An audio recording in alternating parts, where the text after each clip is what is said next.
Well, I'm encouraged by the Westminster government's positive attitude to, as it were, transferring corporation tax to Northern Ireland as a devolved power. And I think that is a very, very important and very heartening step forward.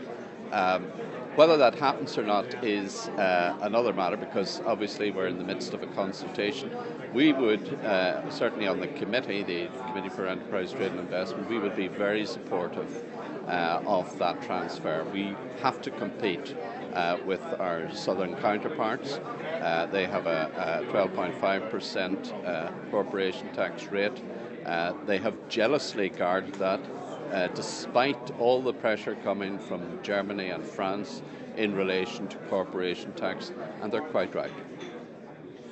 Interestingly, we saw the principle established recently with the Assembly and Westminster working closely together on air passenger duty. Do you see close parallels between that principle and the corporation tax issue? Yeah, I think you're right to highlight that principle, and I think that we should be looking at further areas in which fiscal responsibility can be transferred from Westminster to Northern Ireland.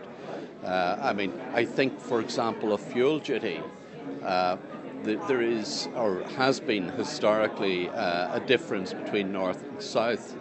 I think that we should be trying to harmonise those in order to equalise competitiveness on both sides of the border. I think this is an area that we should explore further in terms of other fiscal powers, and I think that you as an organisation should be looking at all of these, drawing up a shopping list and saying, look boys, can we do this? Well, it's interesting to see the way devolution is developing. It seems to me that we're getting an asymmetric devolution arising now. Scotland is getting different powers that are appropriate for it.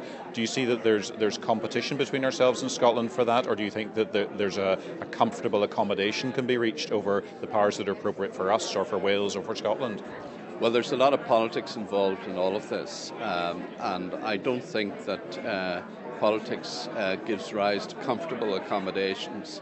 I think that the Scottish situation is a dynamic all on its own and will affect relationships throughout the UK, including Northern Ireland. So we have to watch this one very, very carefully.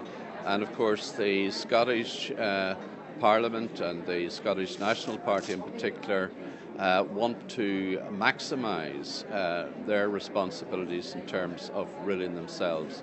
So it's not an easy question to answer, but there are some positives arising from the Scottish desire to absorb more powers.